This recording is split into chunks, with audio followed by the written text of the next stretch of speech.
This is Jeff Bezos, Amazon. Sometimes the richest guy in the world, sometimes second richest, building rockets to Mars.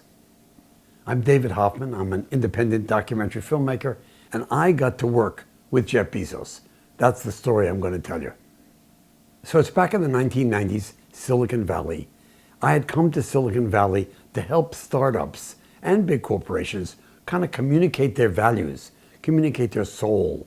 Not so easy to do when you're dealing with these young buck CEOs of the Silicon Valley companies who kind of thought they knew it all. And sometimes when they talked to the public, to their customers, they were really boring. And I'm making lots of money. But it's not money in my pocket. It's money in stock options. Now, I'd never been in the stock market. I didn't know anything about the stock market. And somebody'd say, we're going to give you options instead of a salary. Okay, because everything kept going up, because the market was going up. It was so exciting. I was making millions. I actually made up to $6 million in stock options. I was a rich guy. And in 1999, in the summer, I married the love of my life. I'm just so excited about it. This is so beautiful. She's so wonderful. She's going to make my life better. We're going to live in Bonnie Doon at the top of the mountain, looking over Monterey Bay and down at Santa Cruz. All on something that my broker called margin. I didn't know what margin was, sure. He said, well, sell this stock on margin or buy this stock on margin. I bought a house. I had 2 cars. I was going to retire and make documentaries. What I really wanted to do. Sounds good, right? Except that ain't what happened. What happened was on some day in March, like March 15, 2000, the bubble bursts. I don't even know what the bubble is. $6 million goes to $1 million, goes to $500,000 in one day. And I said to the guy, well, should we sell? Should we sell? He said, well, you can't sell. It's moving too fast. Boom, boom, boom. 6 weeks later, David Hoffman is worth $1.98. That's the check I got from Hamburg and Quist, the stock brokerage company, $1.98. How do you tell your wife that you just married, that we may lose the house, we may lose the cars, that I can't even pay my mortgage? I got nothing. And nobody's hiring me because after the bubble, who wants people like me? Independent communications people? Screw that. We're trying to stay in business or we're out of business. I didn't know about Pets.com, which promised all kinds of home delivery pet supplies that ended up being worth nothing. So I got $1.98. Tell the wife, and she doesn't leave me, even though a couple of my older friends said, you lose your money, David, she's going to leave you. She stays with me. She reduces our expenses down to nothing. She pulls stuff off the wall, and I begin to sell those things that were my collectibles from when I was a kid on this new thing, eBay. It's fascinating. You put something up, and somebody buys it from not only the United States, but from around the world. I sold about 13 things a day on eBay, and I was making sort of a little bit of a living on eBay. And some guy says to me, David, you have about 100 films that you have the copyright to. Maybe you could sell them. And there's this new thing, an Amazon store. Have your own store. So I make an Amazon store. But you can't sell anything like a unknown program that I made on Amazon because it only searches titles. There's this new thing, Google AdWords. You place an ad alongside somebody's search and it finds a customer. So I start doing AdWords and I'm doing really well at AdWords. And I go to the TED conference, that's my home base, really interesting elitist conference with famous people like Jeff Bezos and unknown but talented people like me. And you can talk to anybody at TED. Anybody will give you 5 minutes. Those are the rules of TED, the way the conference was before COVID.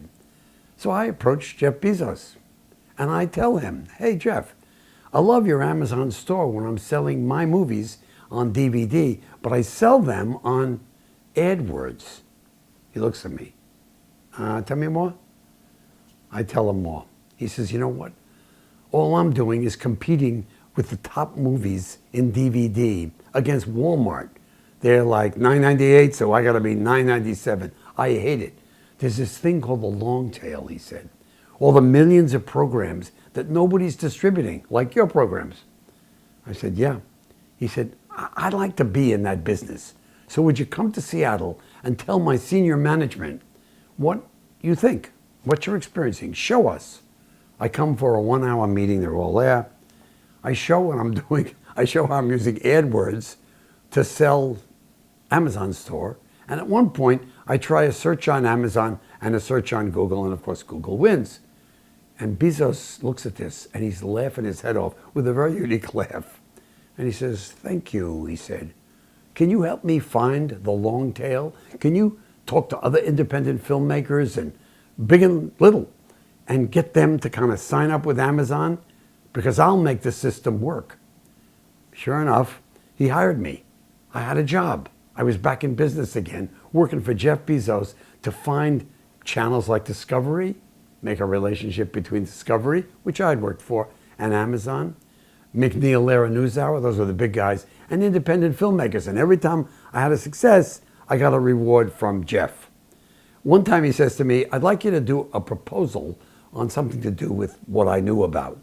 And I write the proposal and I bring it in. Bezos looks at it in 2 seconds and says, where's the customer?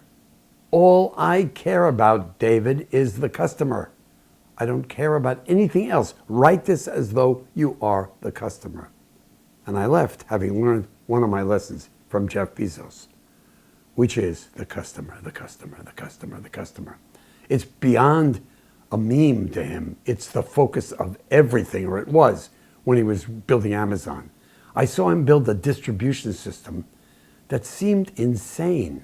Physical locations where stuff was kept, and a computer system unlike anyone had that could find things and connect them with customers and suggest things. That cost a ton of money. Everybody thought he was crazy. And when he made the deal with UPS for distribution of objects within 48 hours, people thought he was crazy then too. Boy, he's crazy like one of the most brilliant beings I ever met. He seemed to ask just the right questions every time. He was scary tough. He's not Mr. Perfect, that's for sure, in my experience. Some of his workers were afraid of him. He was just smarter. And he went his own way, seemingly all the time. He didn't always care so much about the makers of things, the manufacturers. Walmart was way better at treating the manufacturers beautifully, but that's another story, my work with Walmart. Bezos was focused on one thing. He probably still is. So that's my story with Jeff Bezos. It was a fortunate moment in my life, and I learned about those people. I'm certainly not one. Uni-focused on a belief that for him to make Amazon the greatest store that there ever was, all he was going to focus on was the experience that the customers had. Now, as for search, Amazon today, it still doesn't do it.